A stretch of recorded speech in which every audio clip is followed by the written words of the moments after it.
What's up, everyone, and welcome to All Elite Nerds, the Metalcore nerd show that talks all about All Elite Wrestling. I am your host, Sean Mott, and today I have my friend Chris, who works in shows, including This Is Hardcore Fest and all of the Philly hardcore shows you see. Well, most of them, but we'll say all. We'll say all. All the good ones.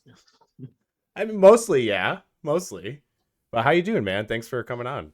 Yeah, cool. Glad we finally got to do this. I know we've been talking about it for a while. So I know. The planets have aligned. So. Yes, it's finally together, and we hit a T trigger in unison, and we're here. We're here.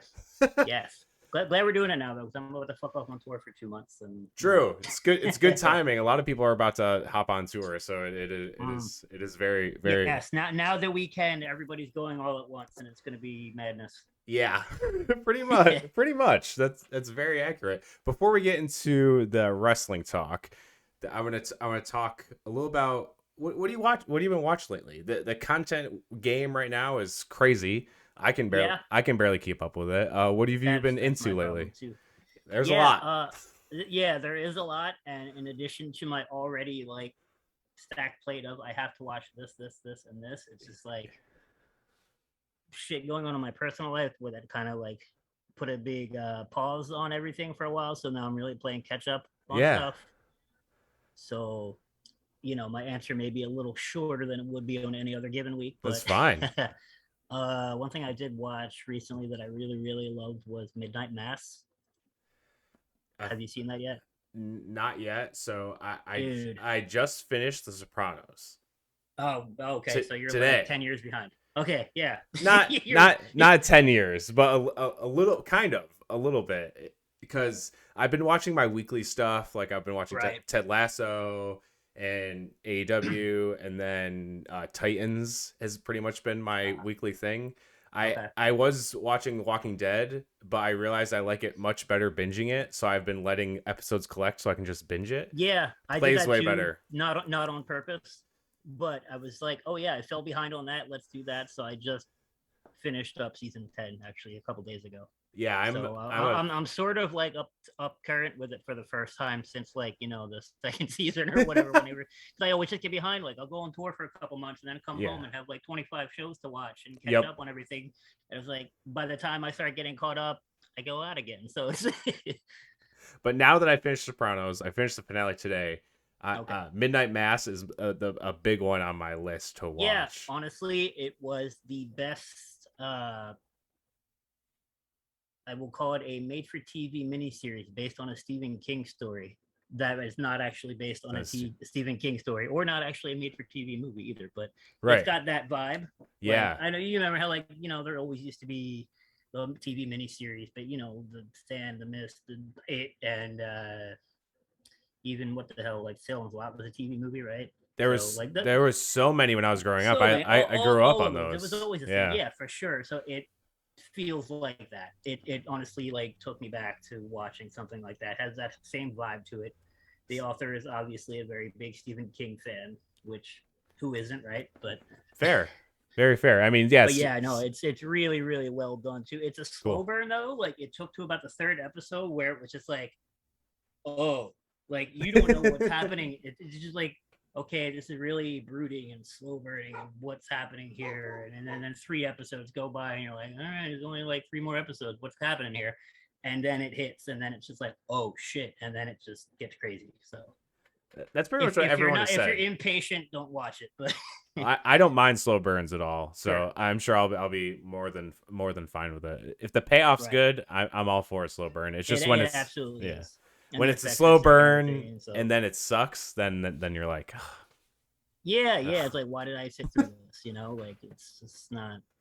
But yeah, that's very high on my list, and I've also been trying. It's Halloween, so I've been trying to watch some horror movies, either ones that I watched when I was younger and I don't really remember, other than I liked it and stuff like that, or things that are leading up to everything. I haven't seen the 2018 Halloween. And I know the new one's coming. Well, yeah, you got it a week before the new one comes out. And catch up, right? Yeah, Sam was like, let's go see Halloween Kills. I was like, we haven't watched the other one. She's like, yeah, right. She's like, but really, I mean, do we really need to? I was like, not really, but kind of, yeah. Also, it helps to have some sort of like lead into. I was like, I want to. Oh, Michael Myers is alive. He kills a bunch of people. There's your plot.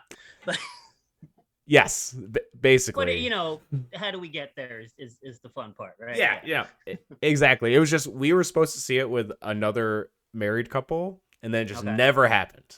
And then we just didn't watch it. That's the only reason. Literally the only reason. Yeah, I'll wait for you. We'll do this, and then somebody else drops the ball, and you get stuck. That happens. Exactly. Other than Midnight Mass, you've been watching anything else? Caught the first few episodes of Why the Last Man. That's the other show on my list. Also on your list, Midnight Mass and Why the Last Man. Yeah. I'm behind on that. Because they dropped the first 3 episodes at once, so I watched those and then haven't gotten back to it since, just because life, Yeah. Exactly. I've heard it's very good. There's a few current. Yeah, absolutely liked what I saw so far. Looking forward to getting back into that. Cool. There's a couple other things. It's like I actually was keeping up on, and then shit comes up, and here we are waiting again. Yeah, like I'm a few episodes behind on Heels also. So I need to watch that too. I was waiting until it was all out. And then, I was gonna the whole thing, and I was gonna sign up for a free trial for Stars, and then that is the move. Yeah, absolutely. Just don't pay for anything, absolutely ever. Yeah, didn't. I was definitely. I mean, there's a few subscription services I pay for, which I'm fine with. Yeah, same. That one, not on my list. Yeah, no, absolutely. Like they'll put out one thing every 2 years. It's cool. I pay $10 a month or whatever for that, right? Pass. And I have enough get emails. Your 7-day free subscription, binge the whole thing, and then cancel that shit. Absolutely. And then I have enough emails that when season 2 happens, yes, good to go. This is not the same person. Yeah. Okay. Good to go. Yeah. Or I could use one of Sam's emails. Either way, I got backup plans. Backup plans. Sure. It's real. It takes 5 minutes to make a Gmail account. So exactly. I have enough of them as it is. Right. Yeah. And there's a lot more stuff coming out, which we're going to talk about before we get into some wrestling talk. I know you're a big pop culture guy. We've talked about it in person and over the internet before. And there's just so much happening. I could not just make this a full-on wrestling episode just because there's too much to talk about. I will talk about any of those things for days at a time. So, yeah, for sure. So, The Eternals, it's coming out in a few weeks.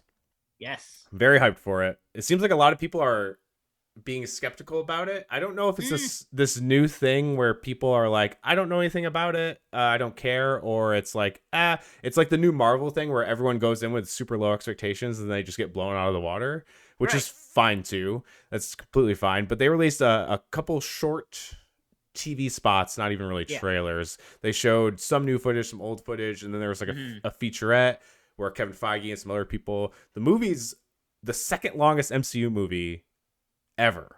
It's longer than Infinity War, shorter than Endgame. Infinity War and Endgame, right? Yeah. They said it's going to be a lot of past and present risky time for like a new property it's big that like not a lot of people are familiar with. Yeah, let's give you a fucking 3-hour-long movie. I just think it's going to be so dense with information because even he went on to say that we're going to see the formation of the MCU in its whole thing, and everything with the Celestials and what else it has to do with the MCU. It seems like it's going to have very big implications for things that we already knew and things moving forward, which makes complete sense.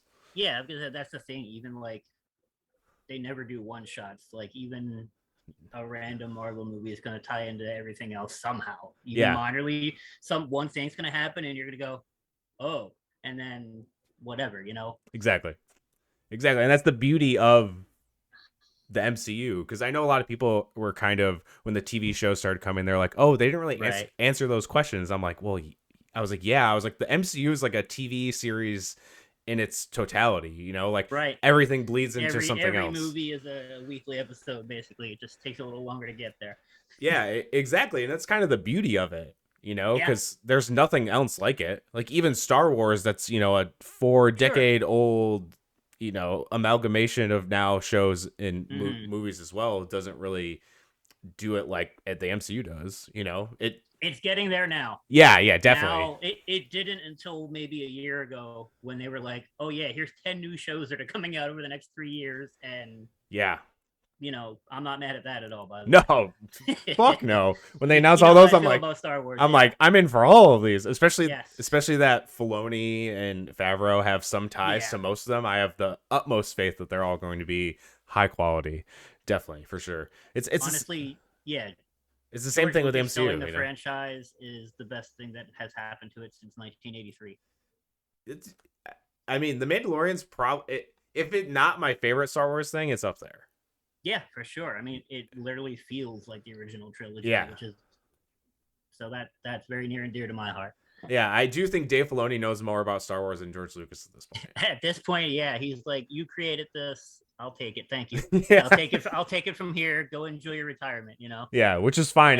I trust him with it though. He gets it. He gets it because he's a fan also. Yeah. And it's like he knows everything too. So exactly. And that's what it's funny when people say Disney ruined Star Wars. I was like, at this point, I think Disney saved Star Wars.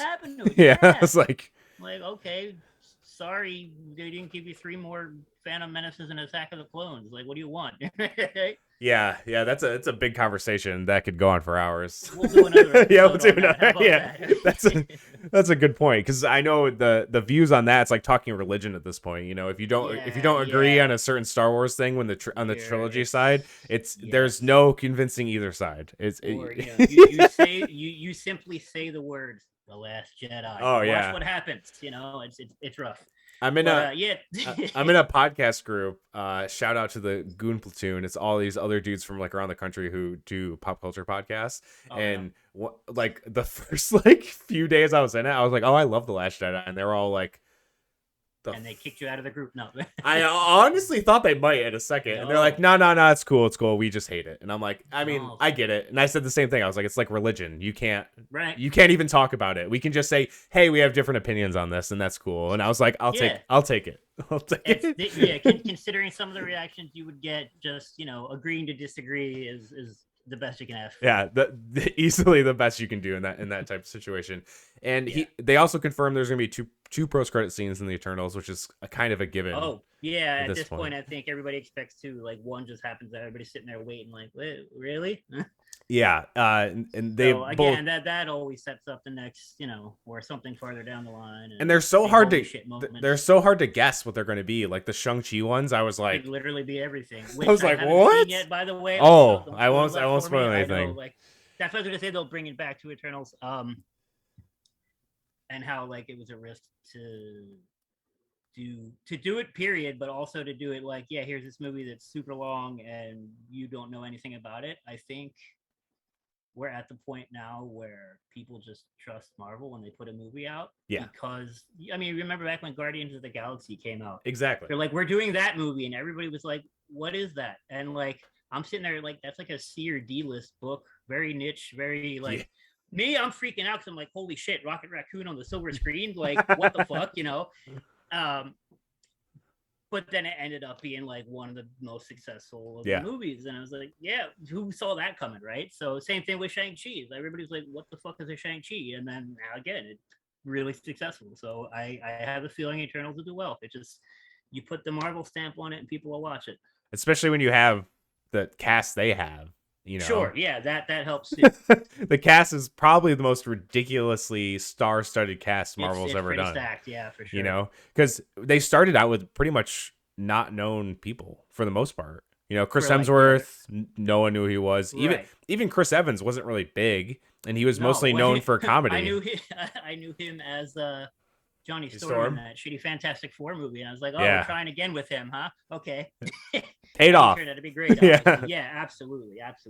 Yeah, it's like Marvel's made more stars than now it's coming to a point where it's like all these stars are coming to Marvel because they're like, oh, I need to be in a Marvel movie. Oh, this is the thing. Put me in one. Yeah, revitalize my career. Yeah, exactly. Or just add another notch. Sure. It's not like Ethan Hawke was hurting, but they're like, right. Hey, I'll be in Moon Knight. Cool. Apparently Oscar Isaac saw him in a coffee shop, and he's like, I love that story. Hey. Apparently they live down the street from each other. Yeah, he's like, hey, do you want to be in Moon Knight? It's like, yeah, okay. Okay. Yeah. I mean, that's a great story. It seems like people don't Jonathan Majors came out and said that he didn't even audition for Kang or Nathaniel Richards, which he goes by many names, as we know. Sure. And they were just kind of like, you're going to be this character. And he's like, okay. Yeah. You know, okay. Tell me when to show up, I guess, yeah. right? Yeah. Oh, I get to play a million versions of myself, probably for the Right. next 10 years. Sure. Yeah, Cool. that next season of Loki will be fun. Yeah, or wherever they go with it, who fucking knows? Because Marvel, like we said, it's I'm starts one thing here and then shoots off in every other direction. I definitely think we'll see him before that, and I kind of hope Loki season 2 like is right before Ant-Man and the Wasp: Quantumania, like it leads into it. But we'll see. I have no information on that. Yeah, so I mean that, or like even the Doctor Strange movie could be involved in that, the whole multiverse thing, and there's a lot of ways they could go with it, and that's what's exciting about it. That's gonna be the craziest movie we've ever seen. Yeah, it's gonna be a good one. Anyway, we'll go another Marvel piece of news. Our Adam Warlock, Space Jesus himself, has been cast. Will Poulter, who was in, most people probably know him from We're the Millers, but later he was in Maze Runner and Bandersnatch, the Black Mirror movie, and also Detroit, which Detroit is a very serious movie. If you've not seen Detroit, I highly recommend seeing Detroit. And that's the one where people are like, the kid from We're the Millers is playing Adam Warlock. I'm like, go watch Detroit. Then you'll kind of get it, because it's a very serious movie. It's not comedic whatsoever. Right. And he plays a very like serious piece of shit cop pretty much. And you're just like, oh, okay, this kid's just, I mean, and he was a literal kid when he was in We're the Millers.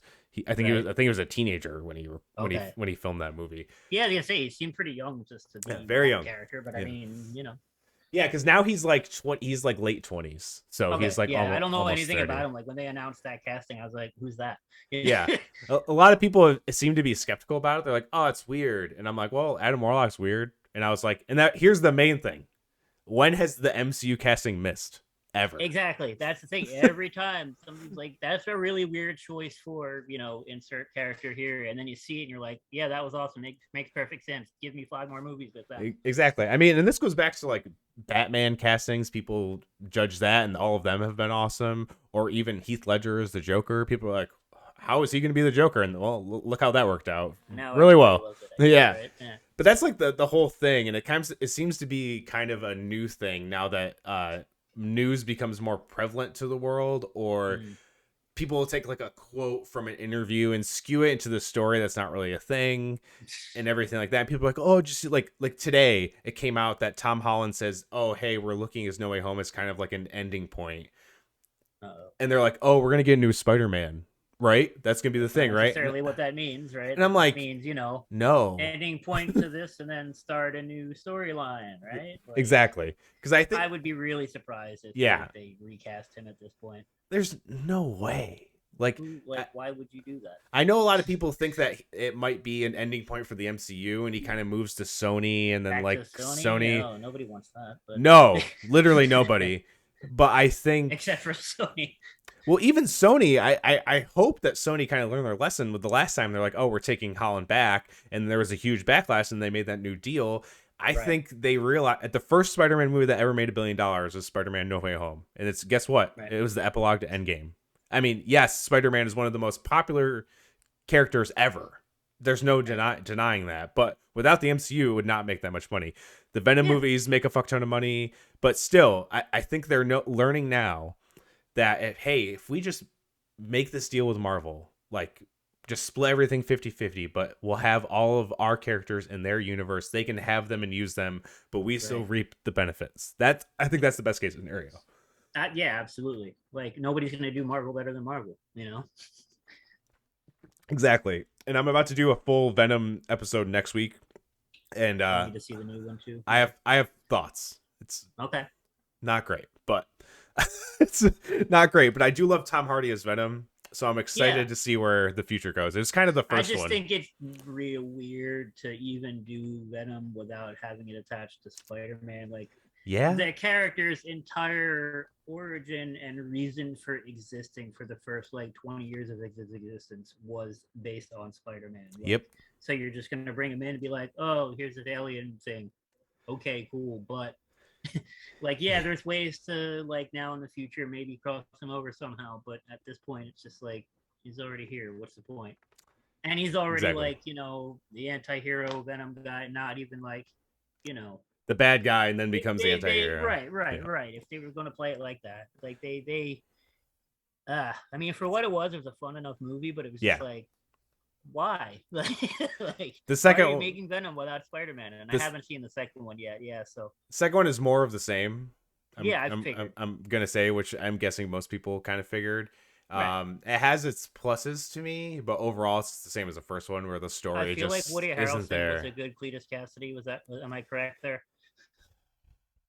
Oh, I loved the casting. Yeah. But his acting in the movie is very un-Woody Harrelson like to me, personally. I feel like in this movie is like Tom Hardy killing it, fully embracing this whole crazy. Because that's what I love about the first one. You see the weirdness of Venom and how they interact with each other, and I really like that. Right. And they turn that shit up to 11 in the second one, which I love. Very almost slapstick comedy in parts. Oh, dude, kind of it's almost a straight up out a little bit. Yeah, it's like a comedy action movie basically. Yeah, which is fine. I'm okay with that tone because Venom is weird, so I'm cool with it. But it seems like everyone else just like, I don't know if it was the direction or the script or whatever, but even like Michelle Williams again, she's just like there, and she's an Academy nominated actress, and I'm like, how is she just there? And Woody Harrelson just seemed really not Woody Harrelson to me, which bummed me out, because a lot of people were skeptical for him for some reason being Cletus. I don't really know why, because it's Woody fucking Harrelson. In the fucking the end credits of the first movie, when they showed him, I was like, yeah, this is great. I was like, cool. But it's something about it that just didn't hit for me with him. That's a bummer to hear. I like I said, I don't know if it was a script or what. It's just, I don't know. But let me know what you think once you get there. Last bit of news before we go into some wrestling, tying in with the horror theme. We got the Scream 5 trailer, which is just titled Scream. Very, very Halloween. Are you not stoked about this? Seems like you're not stoked. Okay, the tagline, what's your favorite scary movie? Yeah. Not Scream. I not really a fan. Scream fan? Honestly, all respect to Wes Craven, love him. Obviously, everything else he's done, phenomenal. Scream kind of ruined it for me. I think like Scream was in the 90s a big turning point for horror movies. Yeah. And everybody says that, and I say that too, but I mean it in not a good way. Fair. It as far as mainstream horror goes, Scream kind of killed the genre for me, and in general. And then, yeah, I don't know what it is. It's just the whole vibe, and it led to a whole bunch of similar movies throughout the 90s. I Know What You Did Last Summer.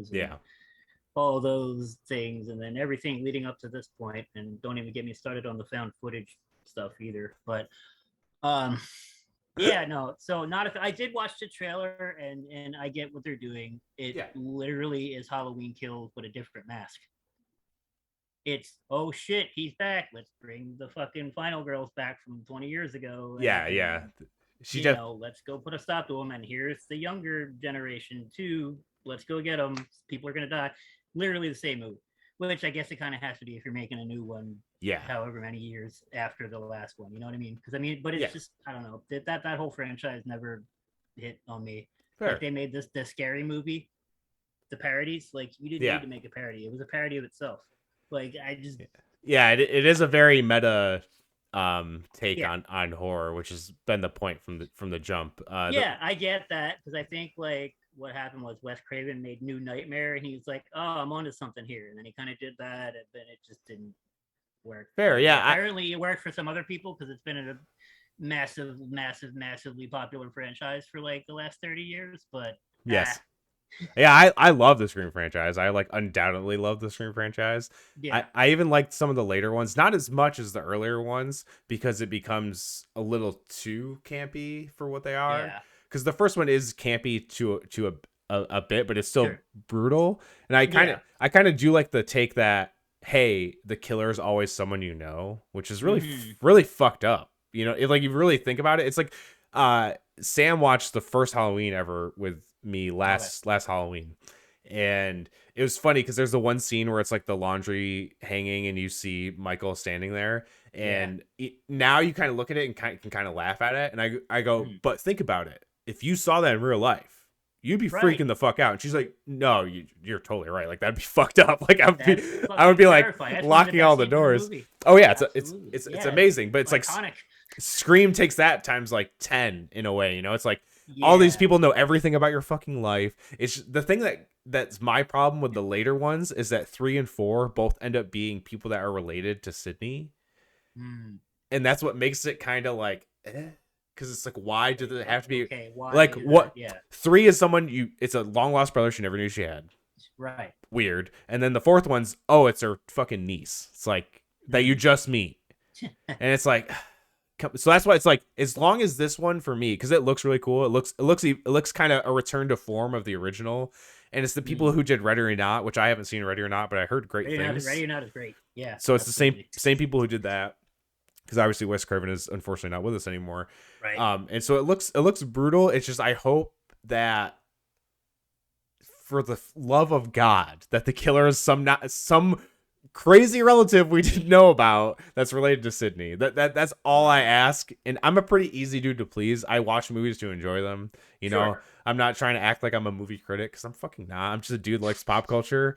So when people try to dissect things like Star Wars or even Marvel movies, which you can be critical of, and that's fine. It's just, to me, I don't have any fun in that, you know? Right. There's stuff I don't like. I just talked about how the Venom sequel was big disappointment for me, but usually I watch these things to enjoy them. So I mean, that's the whole point, right? Yeah. Like, I just watched Scream 4 last weekend and I was like, this is fun. I was like, it's not the greatest thing ever, but it's fun. It's a fun movie. And this one looks like it'll be a little better. And I think they're calling it Scream because I think they're gonna.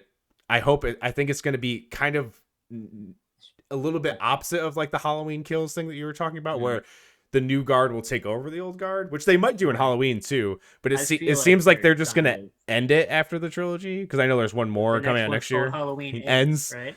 I mean, until they reboot it 5 years from now or something. Until Halloween ends, and then the year later Halloween begins again. Or Halloween, a new beginning. Yes. Somebody else has done that one. Never mind. No, yeah, I saw the graph, and it was like the Halloween timeline. And it's Jesus. It's messy. It's so messy, dude. It got so messy when they made these new ones. They're just like, fuck it. None of that shit ever happened. First one, best one. Which is kind of a bummer because the second one is really, really good as a direct sequel to the first. Yeah, because that one has Jamie Lee Curtis in it too, right?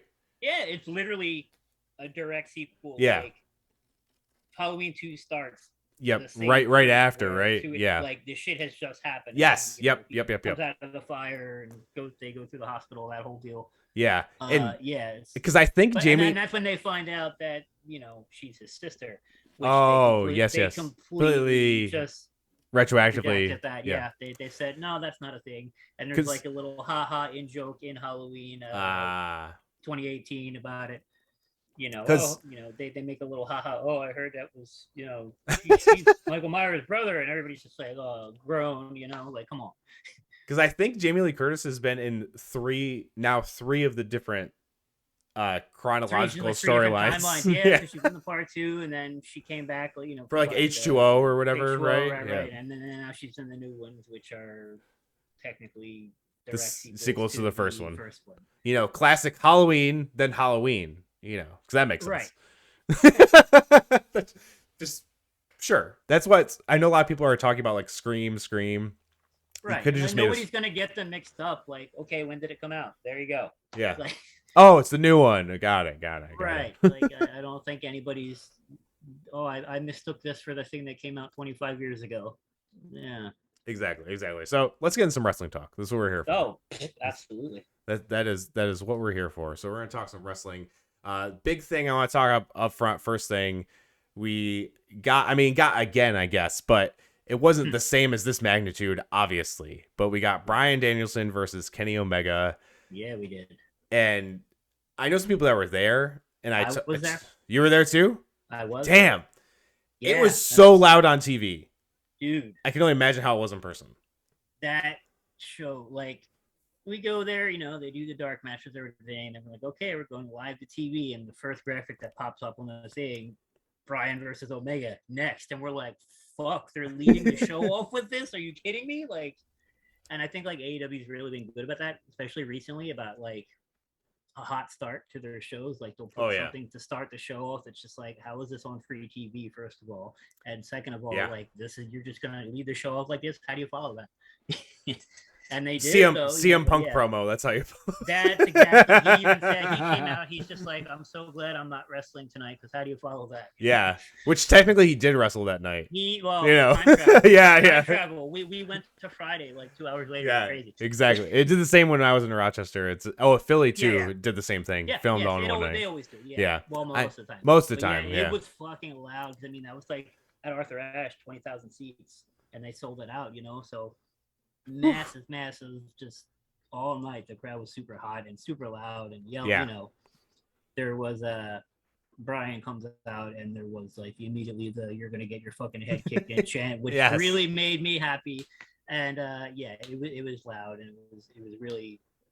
I was really stoked to be there. Obviously. Oh, I mean, yeah, I didn't know you went to that show. That's amazing. Yes. That show was something special, and this match was. Yeah. Even though it ended in a draw, and I kind of figured it would be. Yeah, I thought it might. I mean, it's Bryan's first match there, and Kenny's the champ. You don't want to. I thought either it was going to go to a draw, or Kenny was going to win with via shenanigans or something. Yeah, via elite shenanigans. Right. I figured somebody's going to interfere, but But man, that match definitely kind of reminded me of like the Okada Omega matches we got in New Japan. Just like none of them held back. I mean, did you see Bryan's like chest and head the following day, which is like completely bruised up? Yeah, insane, rough. And they were both pulling out moves that I haven't seen either of them do since like Ring of Honor. Like Bryan was doing the cattle mutilation. And everything. Kenny did the thing where he used to do back in Ring of Honor, where he would run down the entire ramp and then do the knee. Like that was brutal. Really awesome. Yeah, he jumped so far. I think that's where he like bruised Bryan's forehead on that one. It was great. And the Snapdragon on that LED ramp. Oh, on the ramp, jeez, yeah, because it was like it was curved to like slant it too, so he didn't get a normal work on that, and it just right on his neck. Oof. Yeah, it was brutal. And I like how I know some people were kind of thrown off by the no countdown at the end, but I think it added more to the surprise. Where, because you know what I mean? You start counting out. Oh, they did the 1 minute remaining or 5 minutes. Normal things that they do in every match, but they weren't like you said 10-9-8, because then it was like, oh, it's gonna end, it's gonna end in a draw. It's just all of a sudden ding ding, oh shit, it's over. And they didn't end with the normal, they're counting that you get to count to 2 and then the match at the time limit comes up. It was 2, they were timer ends 3, yay, he won. No, the timer ran out. They were both just beating the fuck out of each other still, and then time's up, match is over, and I was like, fuck yeah. Typical wrestling match tropes, especially like TV, where and I was expecting the 5 more minutes, and then that didn't happen either. It was like, that's it, and then here comes the Elite and they super kick them. Yep, which was awesome. AEW does. I mean, obviously there's things that they do that is a wrestling trope and everything like that, but it's kind of you're gonna get that no matter what. There's no way, but they don't do all these like fucked finishes. There's no the DQ and start over, or they don't even really do DQs. Like if they've done some, it's it's very, very rare that there's. You know what I mean? They don't do shit like that. They don't go, oh, hey, they interfered, so now it's a tag match or something like that. Right. Everything's pretty straight up. I mean, there's obviously been cheating or interference that gets lost, but that's going to happen. It's wrestling. You got to add to the story. You got to make these heels bigger heels or anything like that. Yeah. That stuff's going to happen. But I do love that they have the attention to detail to not give us these like weird false finishes or like stuff like that we don't need. It's so not needed. Like you don't need it. A major wrestling promotion not insulting their fans' intelligence. Imagine that. Crazy. Insane. Yeah. It's so funny because there's so many people who weren't with AEW from the jump and now have been getting into it, especially lately with Bryan and Punk and, all these big names coming over. And they're finally like, oh, I'm going to watch this now. And I'm like, awesome. Welcome to the fucking team. And they're like, oh, are they going to do this? And it'd be something that like WWE would normally do. And I'm like, no. I was like, you need to turn that off. I was like, believe me, I was the same way. But you guys got to turn that off. They're not going to do it to us. You know, like it's a beautiful thing. It's a beautiful time to be a yeah, it's wrestling fan. I've said this a few times, but AEW actually creates moments where WWE, and no offense to anyone who watches WWE, I don't care. It's just not for me. I cannot spend my time watching something I don't like. Like we've talked Same, about, yeah. there's so much content out there outside of wrestling. I mean, there's so much wrestling content alone. Right. I have time for one thing, and it's AEW for wrestling, and that's just my thing. But Yeah, no, it's all of you're fine. All of WWE's big moments have almost been forced to them. Like yeah. Daniel Bryan winning at WrestleMania, Kofi Mania, Becky Lynch. It goes on and on and on and on. They've done some really cool stuff like Seth Rollins cashing in. Even Roman Reigns' heel turn, it wasn't forced upon them. They did it, and it was cool. Maybe a few years too late, but yeah. yes. But most of their huge moments are kind of forced to them.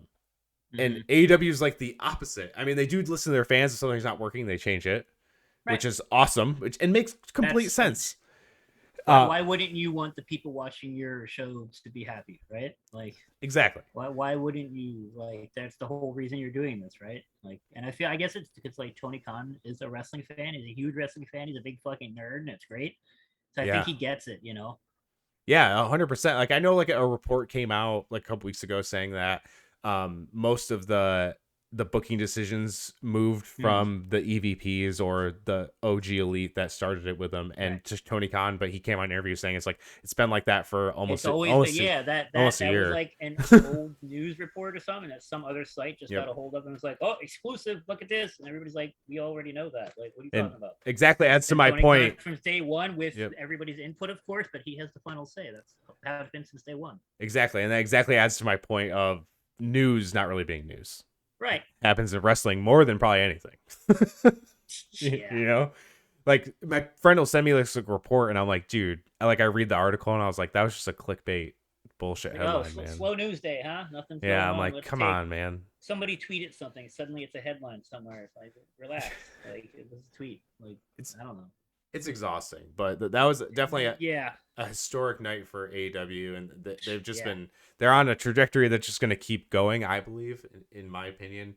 And as you were at New York, I was in Rochester, and that was a very cool show.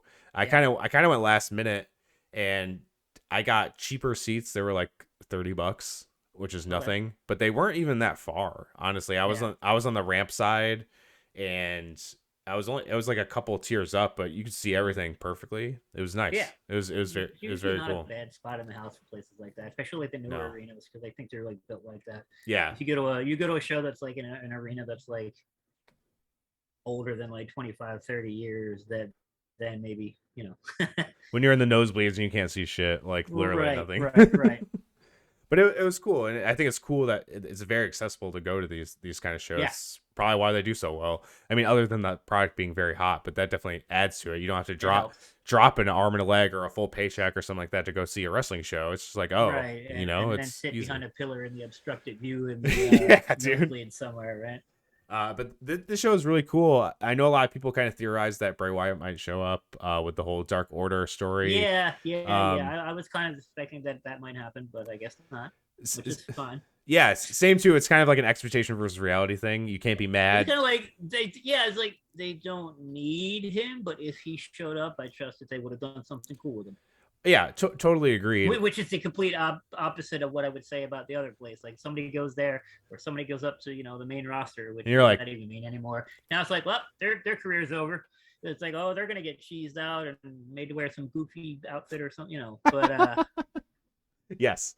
Yeah, but like somebody's going to the AEW, I'm immediately like, oh, excited to see what they do here, because this could be good, because they're going to let them be them and let them do their thing. And we hired you because of reasons A, B, and C. Go do A, B, and C. Not we hired you because we want to make you something completely different than what you did at this point. I don't understand that either. But what do I know? I totally agree with you there. But I did love.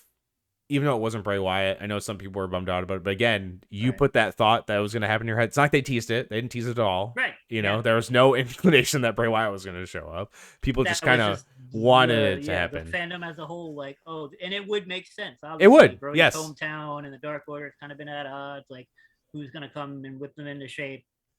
It would make sense. Yeah, but it was cool to see his wife be the one to get them together in his hometown.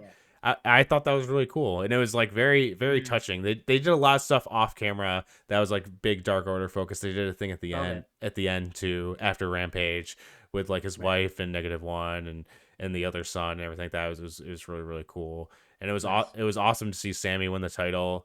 Yeah, that was cool, especially to end Dynamite in that main event. That was very, very cool moment. Obviously, the TNT title is very synonymous with Brody Lee.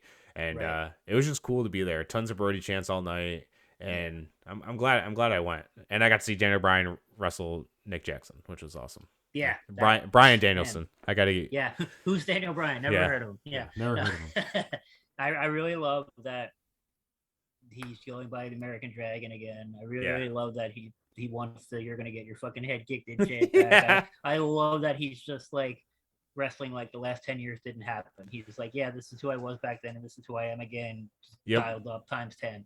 Yeah, exactly. It's like, it's amazing. I just want to wrestle. I'm here to wrestle. And it's been cool to see him and CM Punk get acclimated to like the new like indie type of wrestling. Yeah, you know, because like a lot of people were like CM Punk's first match at All Out. People were like, oh, I wonder if that was ring rust, and I was like, I think it was nerves. You know, like a little bit of that. You know how much a little bit of pressure that dude had on him.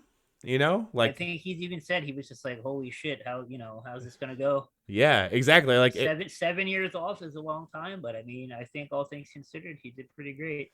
Yeah, and he looked awesome with Hobbs. Been great with Hobbs. Yeah. He's looked great so far. So I mean, I'm not worried. Yeah, I'm just more excited to see them just keep going and getting more comfortable and just them coming out more. It was good too. Was fucking great. And like, and that kid's on one too. Like, it's great. I can't, man, so much cool stuff. Dude, that dude is having the best year in wrestling.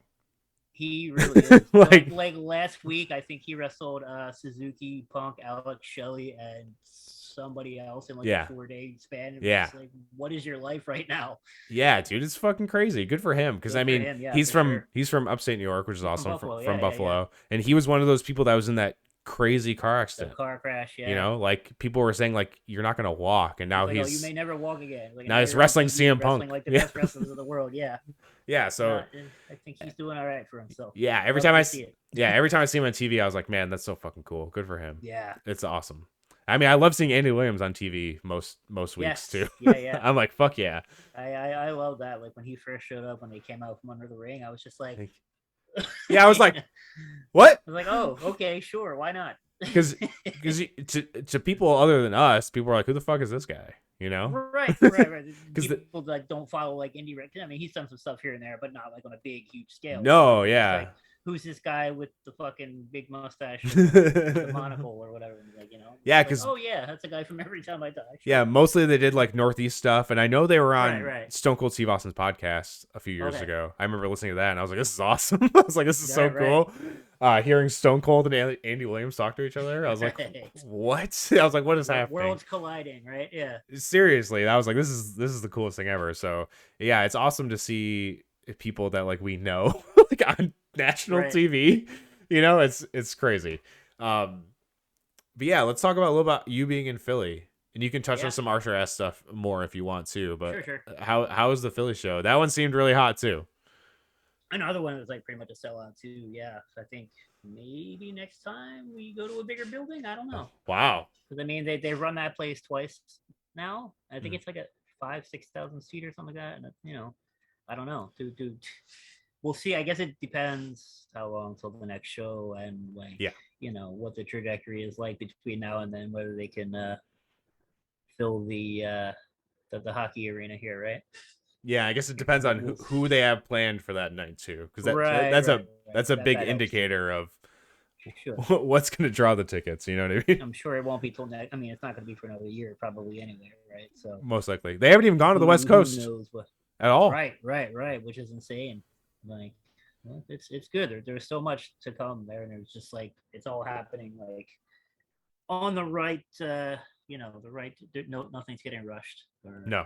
Hot shot it or anything, so it's cool. But yeah, Philly show was very, very cool. It was another thing where like they started the TV show off with the 8-man tag, right? With the 8-man tag, which was just like fucking insane. Minus that little that power bomb that didn't go well, but you know. Did you see BTE? I did. That was very Oh funny. my I love how they're God. just like, yep, that happened. Let's make fun of it. They were immediately like during as soon as it happened, They're they were like, all just like, yeah. Matt's just like, yeah, Chant, you fucked up. We know. Okay, Yeah. you know. I mean, again, like it's like that's gonna happen, and that's fine because I think it adds a little bit element of realism to it. Like, oh, I tried to do this move on somebody and I couldn't do it. Okay, well, you know, he's an actual dinosaur, right? How can you pick him up? He's No, a but big fucking dude. he is a massive dude too, and like the way he moves for being that large is just like Crazy. too. Yeah, he is so fast. He was on fire like that. He was so over. Yeah, he like, seemed like one of the most over people in the match. People were going nuts for him, which was awesome. Like when he got like the moment where he was just like kicking everybody and like running and doing the dives over, like people were going fucking apeshit for him, which was really cool to see. Yeah, it's awesome. Like, in a match with like that star power in that ring, like they're going the most nuts for Luchasaur, the dinosaur mask. I'm like, this is great. it was very crazy, and it's crazy because I didn't even realize that I witnessed how he got his name, like on TV, because I used to watch Lucha Underground, and they sure, yeah, and they chanted Luchasaurus, and he's like, I'm keeping that. Yeah, he was on Talk Is Jericho and he talked about that's how he got the name, and I was like, well, I never knew that. I figured like that was just his indie name because he had some weird ass name on Lucha Underground. I don't even remember what it was. Part of that the snake tribe, Thunder Rosa actually was Cobra Moon. Yeah, right. The head of it, which is hilarious too.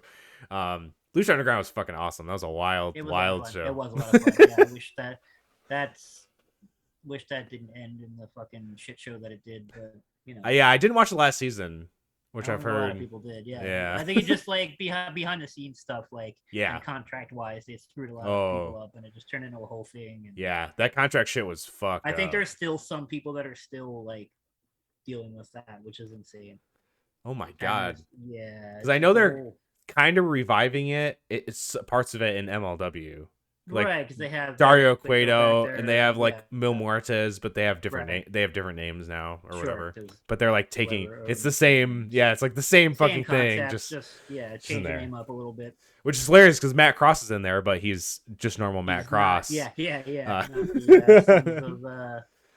Havoc. Right, whatever. The Son of Havoc. Yes, that's what he was. Yeah, for a second I was like, what was it? I forgot. It's been a few years since I watched that stuff. Yeah, that was it was fun at the time for sure. Yeah. Oh yeah, it's so like so wacky. A lot of those dudes now are like in AEW. Other, doing good things. So yeah, probably most of it's in AEW at this point. Besides like Ricochet and John Morrison and PJ Black. Is PJ Black still in Ring of Honor? What is he doing?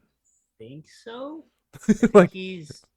What is he doing? Busy being a flat earther somewhere. Oh, is he a flat earther too? He's a fucking weirdo. Him and Flip Gordon. Yeah, they're both a couple of weirdos. I don't know. I bet you the Elite are so happy that his contract didn't run out, and they're like, oh, thank fucking we God. Dodged a bullet there. Right? Yeah. And Marty too, I guess. At this point, they're like, whoa, boy. Woo.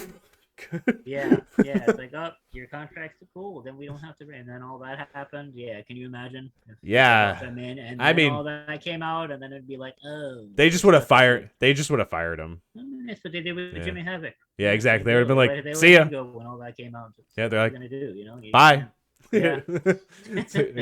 Is there any other highlights from that show? You got to see CM Punk wrestle again, which he's been weirdly switching from trunks to the long boys. Yeah. I was like, it's just like the day of the week. Like, what's up, man? Like, I think so. I remember him posting a poll like before the second match. It was just like, you know, CM trunks or long boys, and everyone was just like, so he brought the trunks back, and then he came back out in Philly wearing the pants again. It's like, all right, well, this is a thing, I guess. Yeah, I mean, like, who really? Change it up a little bit. Yeah, who really care? Like, people get really worked. Yeah, you know what I mean? They're like, why the fuck is he wearing pants? I'm like, why do you care so much about his pants? Right, it's kind of weird, right? I don't know, man. Can he still wrestle in them? All right, sure. Yeah, cool. Whatever. Why does fucking Moxley wear jeans? I don't know. He just likes it. I don't know. Yeah, right. He just likes it, I guess.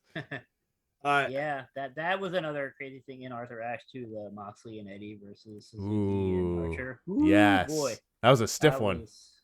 I get to see part 2 of that this weekend at New Japan in Philly. Oh, they're running that back again at the New Japan. The same match? Yeah. Whoa! I didn't know Eddie was going to be in it. in the ECW arena. Yeah. So damn, that's gonna be real up close and personal for that one. who else is on that? Other than that, do you know? There's some good shit on that. What the hell, man? Now I'm thinking. The 2 days, like Suzuki is wrestling Chris Dickinson on the other day. Wow, Which is gonna be awesome. yeah. Alex Zane has a couple of matches there. One of them was Ospreay actually, so there'll be a lot of flippy shit on that. That'll be fun. Yes. Yeah, there's some good stuff on there. Get to see Jay White a couple times. Always stoked about that. Nice, very cool. Big Jay White fan. Is Chris Bay wrestling? Then? Yeah, he is actually. Is he like tagging with him or something? There's I think both nights. I think the one night is him and Jay White. No. It's Bay and El Fantasma actually are tagging. Wow. So it's like a Bullet Club thing, and then the second night is like a 8 or 10 man multi-man tag deal with them. So, yeah. Wow. Yeah, I'm waiting for Jay to eventually come into AEW and then recruit some AEW people. I'm shocked it hasn't happened yet. Like when he was over here doing the Impact thing, like when he first showed up and looked down at Kenny's titles, I was like, "Oh God, it's happening!" And then nothing. And then I think they're waiting. I think they're waiting until what we're going to talk about next happens, and I think it might end up to. I think we get the BC versus the Elite after. That would make sense. Yeah. So last week, you got the Hangman match too, right? Yeah, the ladder match. Yeah, man, the Hangman's triumphant return. So the fucking roof came off that building when he came out. Even you knew it was going to be him. Of course you did. Well deserved. But, there's still that little 1% back in their voice going, "Oh, what if it's somebody else? What if it's Jay White? What if it's Buddy Murphy was teased? Who I would love to see. So I actually just saw him wrestle a few weeks ago. Ooh, okay. He looked fucking great. Yeah, he ran some indie show in Philly at the arena a few weeks ago. He wrestled that Casey Navarro dude. Oh, okay, that's awesome. He's like a little indie guy, but it was the best match on the show, and it was the opener too. So it was just damn. All right, well. Oh, whatever. Yeah. So we get Hangman coming back, and deservedly he gets the title shot, which I'm guessing is going to be at Full Gear. Yeah. Which would make the most sense. Absolutely. And the show is named after a bit of his, you know what I mean? And that's when he lost against Kenny 1-on-1 last year. I love the long term everything, the attention to detail, the not rushing anything. Yes. Think back to when they announced AEW. Yeah. The rally in the parking lot in Jacksonville. Yep. Which I was at, by the way. Oh wow! Damn, in a parking lot with no actual matches. I'm a crazy person. But, it's not crazy at all. That's awesome. Yeah, I happen to be down. I happen to be in Florida, for that following Tuesday. Wow. Who down here wants to do something crazy, right? I'm in Florida already. It's only about 4 hours away. Only 4 hours away, right? But yeah, think back to that. The seed was planted there. Yeah, dude. Hangman's promo at that rally was saying he wants to be champion, blah, blah, blah. And that's when Pac came out and interrupted him. Yep. And they had the whole thing. And he was wearing his wrestling trunks in a parking lot when there was matches for some reason. And that's when they started joking about, Pac was in Full Gear and blah, blah, blah. That's why they named the show Full Gear, But I'm like, the whole Hangman thing has been... That seed was planted literally before they had one wrestling show. Yep. And just the whole thing that they've done from that point on, from him winning the first Casino Battle Royal at Double or Nothing, and wrestling Jericho to be the first champion and losing. Yep. And then feeling all woe is me about himself, and then teaming with Kenny, winning the tag titles, and then they lose and they break up and then they fight, and then there's this whole thing. And it's been going for 2.5, almost 3 years at this point. And they really have stuck with it, and no matter who has come into the company or what has happened since, this has been the plan from day one, and we're getting there slowly but surely. So hats off to Tony Khan.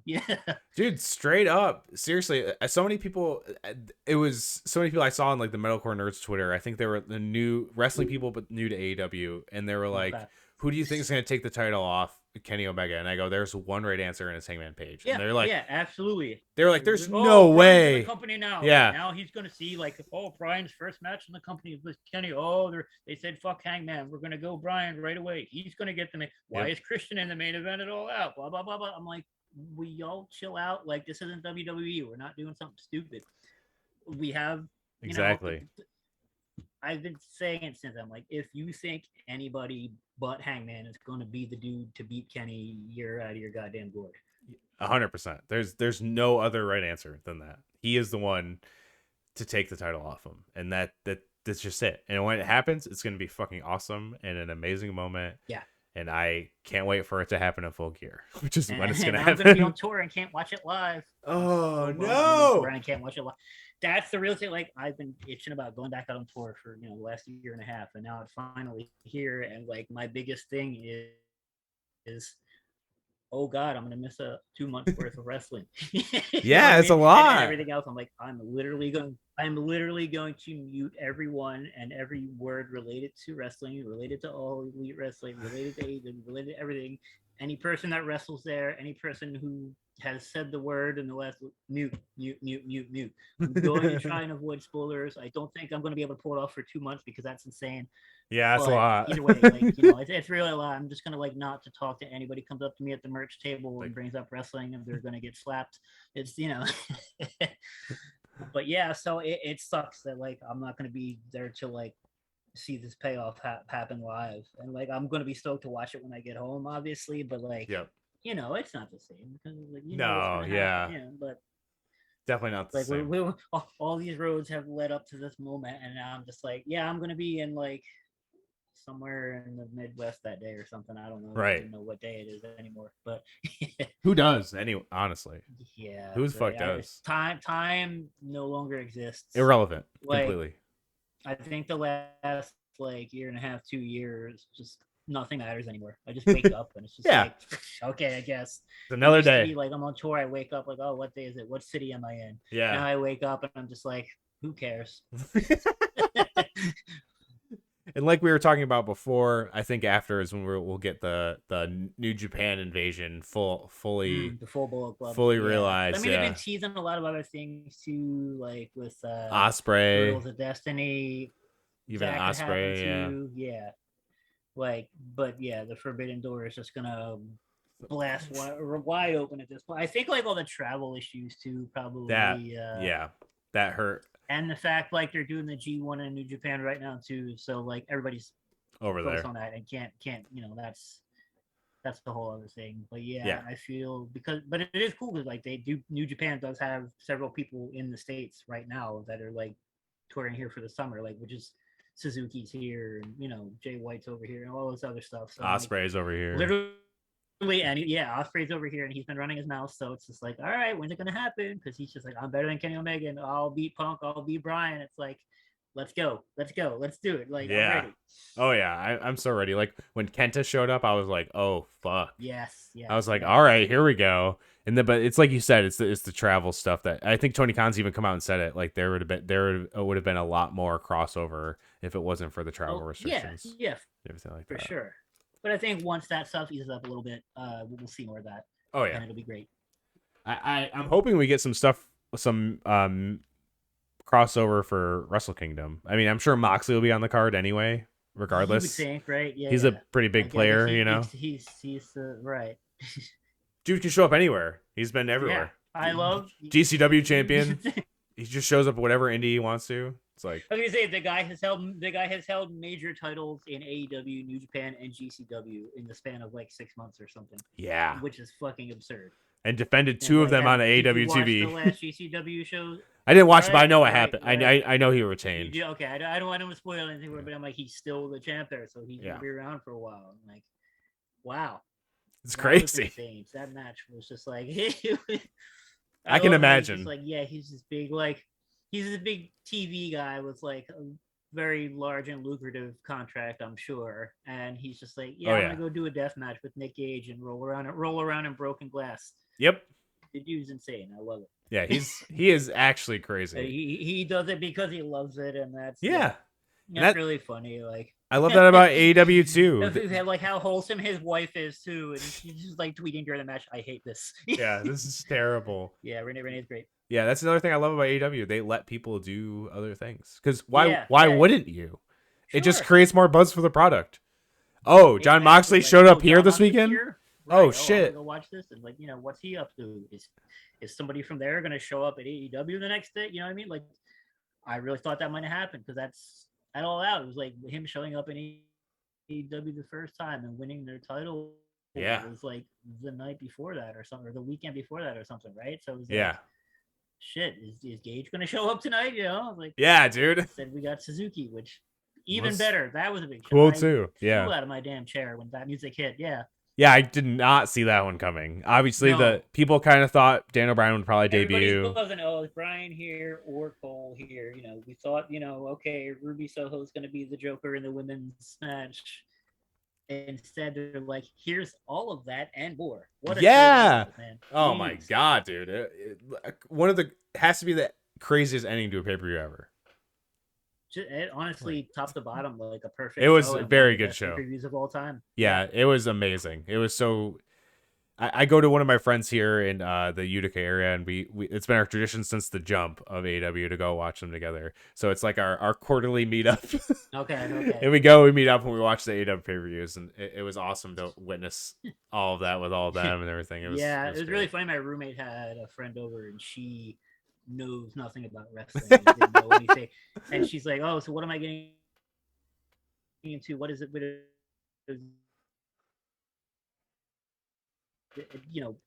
I was like, for the following week to watch Dynamite with us, Hell yeah! It's that show was something.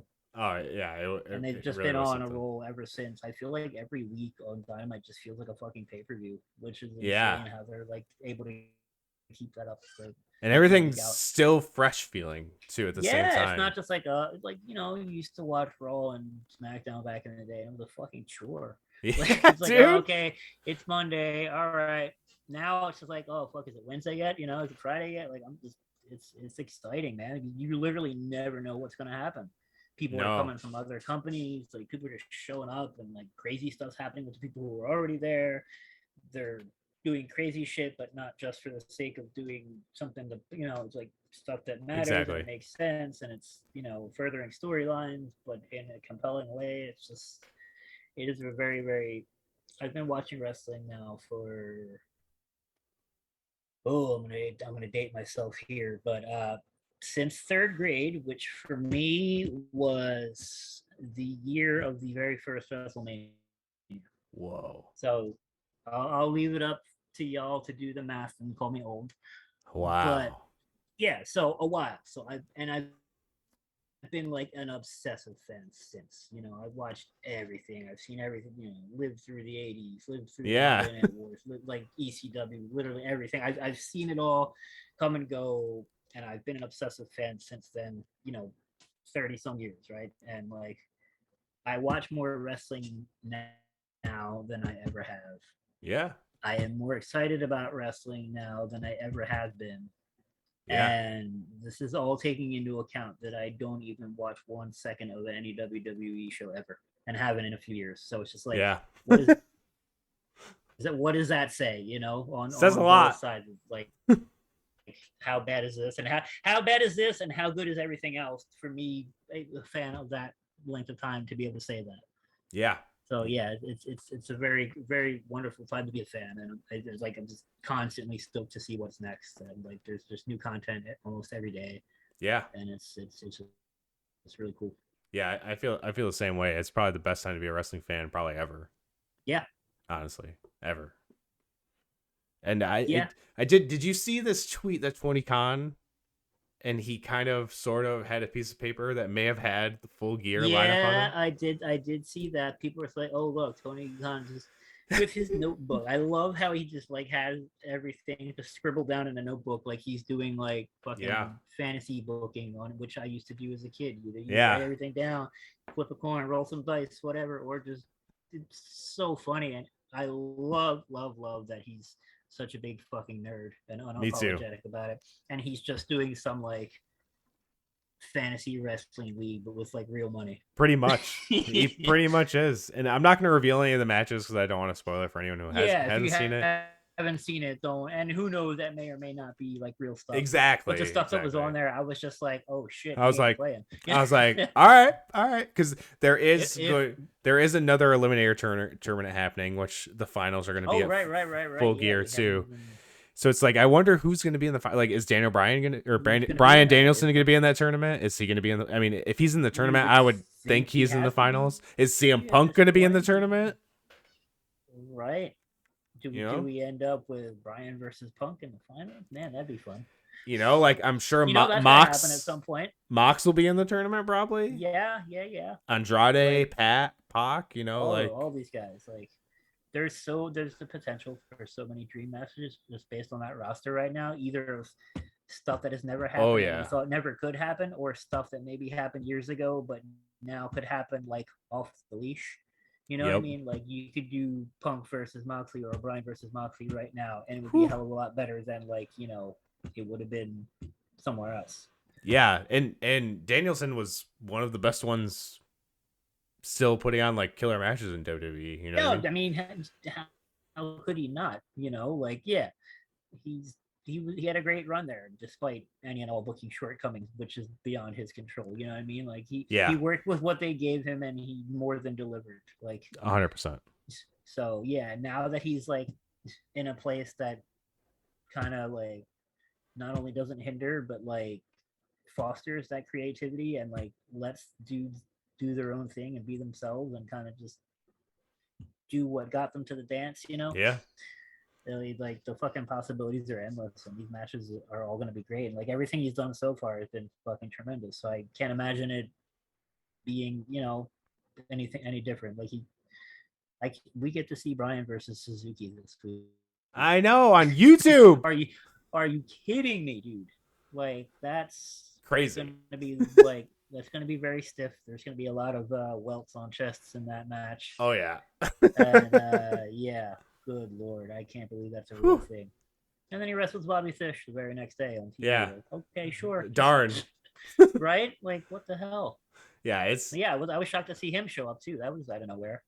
Yeah, it started with a tweet, which I mean, obviously it was planned before, but it was just like, oh, Sammy wins the title. Bobby Fish tweets at him. Oh, next commercial break. Oh, I saw Bobby Fish's tweet. Come on through. And you know, a minute later, here's the match graphic. Oh, all right, guess that's real. Yeah, I love it, man. I actually saw that match live. Yeah, that was in Philly. Oh, hell yeah. Yeah, that's awesome. Very, very good match because of course it was. It's cool to see Bobby Fish. You know, I can't wait to see him and Adam Cole interact at some point. They're going to have some sort of interaction, and it's going to be weird. Yeah. I'd be shocked if it was on. I could see it happening on BTE, but I could also see it happening on, like, the real show. I do wonder what Kyle O'Reilly's contract is like. What his contract, because you gotta know, like, his two main dudes are like there now having the time of their life, and he's just back there just like, shit, you know, like I guess I'll just stay here in this shitty company and play my air guitar, you know. Especially what it is now. I can't stand the new NXT. Good Lord, what a mess. They really any semblance of anything cool that they still had there, but they really flushed that. Gone. I know a lot of people are fans of it, but man, like I said, not for me, man. No, thank you. Do not want. Nope. It's so bright, and like I watched like a minute of the first episode. The camera cuts are so jarring. The camera cuts give me epilepsy, man. It's terrible. Like, how can you just? I don't. And know. I described the commentary team as a voiceover for a reality TV show, because that's what it sounds like. No. That's bad. It's not good. It's not good, man. And just the fact that they're saying, "Oh, we're no longer recruiting indie wrestlers to," I'm like, what are you doing? Yeah. Like, that's literally where everyone who's ever been anything has come from. And you're essentially telling the entire wrestling business, anybody who's wrestling right now or getting into wrestling, hoping to one day be in WWE, you're saying, we're not going to look at you. Yeah. What are you doing? Like, everything they're doing like that, and the NXT rebrand, and just all the shitty booking choices they're making, that they think, it's just, they are shooting themselves in the foot and setting themselves up for long-term failure. They can sit there right now and be like, we're making billions of dollars, record profits, who cares? But they're not creating new stars. They're not doing anything compelling. They're continuously just shitting on their fan base and just thinking that, oh, well, we're the only game in town, so you're gonna watch or nothing. You're not anymore. Nope. Like people have other other things to watch, and if you continue to insult their intelligence and just disrespect them, they're gonna say, well, I'm not gonna watch this bullshit anymore. I'll go watch the other show. You know, like exactly. It's a new game. Like, within a few years, I think a lot of people are just gonna cut the cord, man. Like, they're fed up with their bullshit. There's enough good wrestling out there to where you can watch a show every night of the week and not even know that WWE exists. Exactly. I'm glad that's a point where I'm at right now, and I love it. Same, dude. It's great. It's great to not feel like you're, I don't even know. It's like you said, it's like a chore. It was like a chore to watch it. You're like, I don't really like this, but I'm watching it. I was just like, I don't exactly. It was like, I don't understand. Like, for so many years, I just watched it out of habit because that's what you do. Okay, it's on. It's Monday night. It's on. Like, I'm gonna watch it this week because you just watch it every week, and you're like, oh, that sucks. That sucks. Maybe that was cool, but that sucked, and this is dumb. And I'm gonna fast forward through this if I'm watching it live. You know what I mean? Like, dude. So, or like, oh man, this whole show sucks. I would just complain about it incessantly. And I'm like, if I'm complaining about it this much, why do I continue to watch this? Exactly. I'm just like, all right, there's so much other stuff out there. Let's watch that instead and concentrate on the good stuff and like not even have to worry about how terrible everything is over here.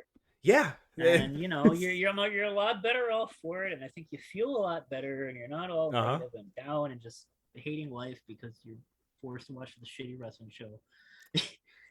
I'm sorry, sports entertainment. Can't say wrestling. Oh fuck! Oh, I dropped the sports entertainment line. Fuck, we're there now. So. Man. Before we wrap this up, is there any future matches you want to see, either if they're kind of already heading there or just things you're like, man, I just want to see these two people go at it? I want to hear it. Oh, shit. Like I was just saying, there's like a goddamn litany of dream matches just waiting to happen. Like, with everybody new that just showed up, and it's like, you're going to get so much cool shit. I mean, you're going to get Hangman and Adam Cole. You're going to get Bryan and Adam Cole. You're going to get Punk and Cole. Oof. Give me a Punk and MJF program just for the promos. The promos are going to be... Just let them talk to each other for like 3 straight months and maybe have a match at some point. Sure. Especially the way MJF's been lately. Because he is... Like, I know people are offended by it, family? But... The shit with Darby? That too. Yeah. Oh, yeah, you were in the car with your shitty drunk uncle and he died. Yeah, I was like... Darby signed off. But you know, like, obviously they signed off ahead of time, but it's just like, man. The shit he'll say about Punk? With the stuff with Pillman's family too. Oh, yeah, like, dude. Your shitty Methany? Stepmom. Like, yeah. Like he said Methany on national television, he really did. Yeah, him and Punk in a promo battle. That's gonna be fucking gold. Oof. Like, just let them talk at each other. And... Oh my god, yeah. Like even him and Darby when they wrestle, I'm guessing that'll probably be at Full Gear. And you would think, yeah. Man, that's gonna be good. Yeah, it's gonna be real good. Like I love his 4 Pillars promo. That was fucking dope. It's a fucking t-shirt now. Which once he said it, I was like, oh fuck, you're right. Like they are. Those like 4 guys are like the future. They're all like in their early 20s and already great and have nothing but upside. Yeah, because a lot of people were like, "Oh man, all the champions in AEW are WWE guys," and I'm like, "Can we like lay off the WWE guys? Because you know they were people on the Indies before, and they got signed because they were big on the Indies." That and somebody was the WWE guy. Well, where the fuck else were they supposed to work the last 20 years? There is no WWE. There is no anywhere else. Like, okay, they're a WWE guy. What else were they supposed to do? And it's not like who they are in AEW is anything like they were in WWE. You know, it's you're gonna compare John Moxley now to Dean Ambrose? Like, come on. You know, it's night and day. Talking to his potted plan or whatever goofy shit. Wearing a gas mask, shit, dude. Like, come on. Like, that's why I was like, get out of here, dude. Like, no, stop that shit.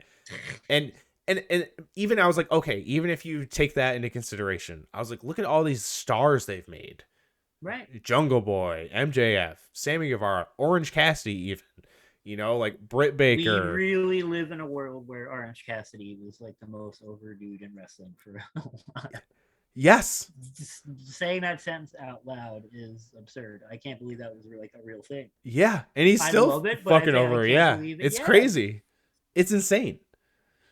Like, to even think, you're exactly right. It is crazy to be like, yeah, Orange Cassidy is like a superstar. It's like, I know he's that good because knowing his work in a previous incarnation, someone else that he was somewhere else. I won't spoil it for people if they don't know.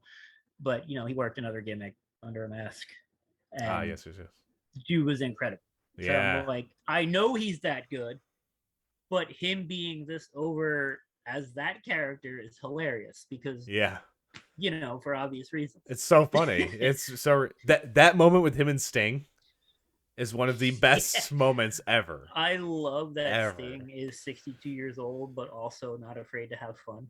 It's because some of these guys will come in to me and they'll be like, "Don't you know who I am? I'm not doing this dumb shit." Sting's like, "Yeah, I'll do the kick spot with Orange Cassidy," or I'll dive off a fucking building in that cinematic match. With Sting. Sting is having a goddamn great time right now, and he looks fucking good, dude. He's still doing like top rope dives to the floor for a dude who's 60. He's 62, right? And retired from a neck injury, right? And he's doing this shit, and he's having a great time. Yeah, I don't expect any 5-star matches out of the guy, but I mean, fuck no. Everything that he's at Arthur Ashe when him and Darby tagged up. Oh my god, dude. I was like, all right, yeah, Darby carries most of the match, and Sting comes in for the hot tag and cleans that. It was the other way around. Sting carried that whole match. Yeah, dude. It's crazy. Yeah. Anytime he gets in the ring, I get more impressed, which should be the opposite. But I love it, yeah. And that's another thing AEW does so well is they're taking these legends and they're using them in such a smart way. It's like, right. If Sting was Tully as a manager, and stuff like that. If Sting was wrestling for the title, I'd be like, right, what is this? Like, this is dumb. What are you doing? This is but he's not. 15 years ago, you know what I mean? Like, or like when he came into WWE, that's the first thing he did. He had a program with Seth for the title, which is like, why? After they dropped him out the Hunter at Mania, yeah. Oh God, let's not even. What was the point of that? Other than to be WWE is superior. Vince saying yes, I'm burying WCW one last time. Okay, Vince. Yeah, cool, dude. Great. Yeah. Okay. Can't wait till they bury you. Anyway, yeah. Do you think Sammy and Kevin Owens are on their way? Ooh. Well, because their contracts are both up hoping. The end in the beginning of the year. I think it's January or something. Already? Oh, really? Owens is up at the end of January, so February 1st. He was the January one. Man. Yeah. Sammy, I didn't see an exact date, but it said fall 2021. Oh, so wow. It's either already up and he's working on a handshake, day-to-day deal, or he re-signed, which I haven't heard of. If one of them goes, the other one's gonna. You know that for a fact, and I already think Kevin has been teasing. Just been like, get me out of here. You know what I mean? Like the Mount Rushmore post. Yeah, like, dude. Just like coordinates, and everybody, what's this? And they looked it up. It's Mount Rushmore because it was right after Cole showed up in AEW, and it's like, oh no, he wants out, dude. And then he like somebody posted an old match of him and Moxley, Ambrose, whatever, and he like quote tweeted it and just said one of my favorites. I'm like, oh, it'd be great when you can do that again in February. Yeah. But it's really funny because like right before all that happened, like the day before, I literally almost tweeted Kevin Steen is going to be AEW champion within 3 years. Save this post. And then all that started happening. I was like, oh, well, shit. Well, so that's, I'll say that on record right here on this podcast now. I mean, you heard it. It's a little more obvious to everybody now since like he's been teasing it himself. But yeah, he will 100%. I think he's going, and he's 100% going to be like main event guy right away, as he should be. Yeah, he should be for sure. And if he goes, you got to think Sammy goes too. Yeah. And I think it's well beyond this point. But man, I would really love to see Generico show up at least once. Especially because he did those T-shirts like not too long ago on Pro Wrestling Tees. They did the El Generico T-shirts. Like people Right. still obviously People love still El want it. Generico. Yeah, it's a great character. It's, you know, And how amazing would it be to hear Excalibur say he's returned from helping the children in Mexico? From the orphanage, yeah. Like, it would be so great to see that come full circle. I don't think he would do it full time, but I do feel like an appearance or two would be really fun and really like. It would be hilarious if he did both. He was his own gimmick, something, whatever. And also be Angelic tell the fact that it's the same person. Be like, no, that's not me. I don't know what you're talking about. That would be so. I haven't thought of that until now. That would be a possibility, but that would be amazing. I really feel like that's a thing that they would totally do in AEW too. They would, yes. Like that feels like a thing that they would do just kind of as like a wink, wink, nudge, nudge. You know? Yep, 100%. But also just to let their guys have fun, and that would be and then like somehow book a match them against each other, and then somehow make that not happen like right before it's supposed to happen. I don't know. It could be fun. Man, yeah, that would be amazing. I hope that. But I really think Kevin is dead set on leaving. All of his best friends are there. It just seems all of his friends are there. Like it's just like, why wouldn't he go? Man? He's going to be used the right way. Yeah. And I think like after all that happened, WWE like they just didn't put him on TV for like how long after that, right? Like, what are you even doing with the guy? I could get it before. He has a family. Sure, but I mean, but now it's now like AEW like. When he can go like, there. Oh, why would you leave AEW or WWE for the money? I'm like, sir, Tony Khan's net worth is more than Vince. It's like almost double or something. It's more than it's like 3 times more at least. Yeah, and that's not even taking his dad's money into account. Like Tony Who's Khan richer? Who's richer than him? Tony Khan personally is richer than Vince McMahon. Yep, so a lot richer. So yeah, but so if you're really concerned about the money, okay, I guess, and the fact that like all the top guys who were in WWE are making more now than they ever did in WWE. Like you said, Moxley, Jericho, Jim Ross have all said this is the highest like paycheck I've ever gotten. Which is crazy because it's not like Dean Ambrose was a top dude almost the whole time he was in there. Yeah. Especially with all the Shield shit, like dude is making money.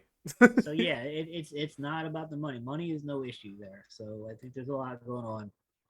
And I really feel like what would be a good starting point for Kevin would be the Owen Hart tournament. Ooh, man, that would be amazing. Because I know he's like a super fan, like named his fucking kid after him. Yeah, dude. The Canadian hero deal, and that would be good a good call. Point, I think. Good call. That was the first thing when I heard that I was like, Kevin's going. I was like, this is it. So yeah, because they haven't announced when that's like happening or anything. Just that it is happening. They just like this is the thing that's going to happen. I'm like, please do it after January. Which would make sense if they're doing this full gear tournament and then they're doing the TBS women's title tournament. They're not going to stack another. They're not going to stack another team on top of it. Right. So it's going to have to go. Over a few months. Who do you think is going to be the first TBS champion in the women's side? That's another thing I was saying about that. There's a lot of directions they could go with that, because I mean you obviously want to keep some people hot as like contenders for Brit's title, but also you also want somebody carrying the other title that's going to be like a credible champ. They could do Ruby, they could do Thunder Rosa. I think Thunder Rosa might be the one to beat Britt eventually. Me too. That's what I'm thinking. If not beat her, that's going to be like a big. That's going to be a big program. They have the story there. Yeah, there's stories there where she beat her in the unsanctioned match, but it doesn't count. So you get, So I feel like that's going to be the next, and they've already kind of teased it a little bit here and there. Yeah, or Jade. They could do Jade absolutely, because they just put her over Thunder Rosa. They put her over that fits her like character. We should say TBS, that bitch show, right? Yeah, that bitch show, yeah. Which is hilarious. Is she ready for it? I don't know. I think she's really good. I think she's really good, and she has all the tools. Obviously, she's got a great look. She's got the raw skill there. It just needs some refining. She's still a little green. Yeah, she's new to it, but 100% is going to be a huge star. Oh, So definitely. I just hope they don't hotshot her and do it too fast and like put her in a situation where she's not ready to carry that. Yeah, I could see her going to the finals and maybe losing it. Could do that also. Because that would be a credible loss, especially if it was to someone like a Ruby. Like her first loss, right? Yeah, like, and how big for that look for Ruby, her beating this undefeated monster, exactly. And I think Ruby might be the best option, to be honest. Yeah. Oh, sure. I mean, she's so over. She's got the crossover appeal because she was in WWE for a while. People know who she is. So if you're turning in for the first time, I remember her. Yep. But also, she's got the story too. The underdog. She never had the title over there. Yeah. She came in and came here, and now lost to Britt. Yeah. Right. Had her chance and lost to Britt. And a really, really good match. Really good match. Very, very good match. Very good match. Yes. Yeah. For that one too. They did that in New York. Yeah. Right. How stacked that show was. That was just a weekly TV show, and it felt like a pay-per-view. Dude, that card was so stacked. It was insane, dude. Like, insane. I mean, again, you started with Omega and Danielson. That in itself is massive. Like, right. Man, is there anything else you want to add? Anything else you're looking forward to, or anything like that? I mean, everything. Like, everything. It sounds cliche and corny. Everything on the show, but there's I agree. Not a lot outside of the goofy inner circle and MMA angle. Not too big on that, but like everything else. Like it's like can't miss television every week, Yeah, pretty much. Yeah, I even that thing, it's like, I'll watch it. Not my favorite part of the show, but whatever. We'll see where it goes. I trust them. They know what they're doing. Yeah, I mean, I love Ethan Page. Yeah, big fan, real big fan. Yeah, he's so great. I've liked some of Dan Lambert's promos. Some others he kind of goes a little too far, but I think not too far as in like, oh my god, I'm offended, but just like it just. There's no shut up already. Yeah, there's no like actual concrete focus, and it's very strange that Ethan Page and Scorpio Sky are the ones teaming up with them. Who are especially both really good talkers. Yeah, especially when you're facing like a Jake Hager who's currently in MMA. Right. It's kind of weird in that regard, but if we're trying to make sense of wrestling things, it's kind of we're going too far in the rabbit hole. That's always a lost cause. Yeah. Why is this happening? Because pro wrestling. That's why. And are you gonna be on that See You Space Cowboy tour? Yeah. Sick. Yeah, I will see you in Syracuse. Yeah, I figured as much. Awesome. Yeah. I love every band on that package. So that'll be fun. I don't know much about that Greyhaven band, but they are fucking sick. They are so good. I've never seen them, so they're kind of. Not really Norma Jeannie, but kind of Norma Jeannie. I mean, I listen to them when every time he died. And every time I die, vibe was the guy that I got for them. I'm like, okay, I won't be mad about seeing. And they're very good live, very good. Okay, and they're really cool dudes, like so nice. Yeah, they're like really old friends with the Knocked Loose guys. Okay, I think Isaac was in the band at one point years ago.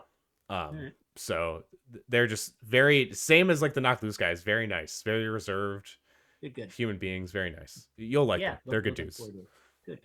Hell yeah, man! Thank you so much for coming on here. Yeah, dude, thank you for having me. It was a good time. We'll definitely do it again once you're back from your trek across the country. Yes, multiple times. Right. Again, it's what I do. Oh yeah, of course. It's haven't been able to do it for a year and a half. So you gotta make up. Really stoked about it. We're going hard on it. It's like touring again. We're gonna go out for 2 months. Yeah. Like leaving right around Halloween. I get back shortly before Christmas. So perfect timing. Yeah, that's a good time. Awesome, man. Thank you again. I will see you in Syracuse. And yeah, man. Thanks. Until next time. See you later, nerds. Hey, thanks for having me.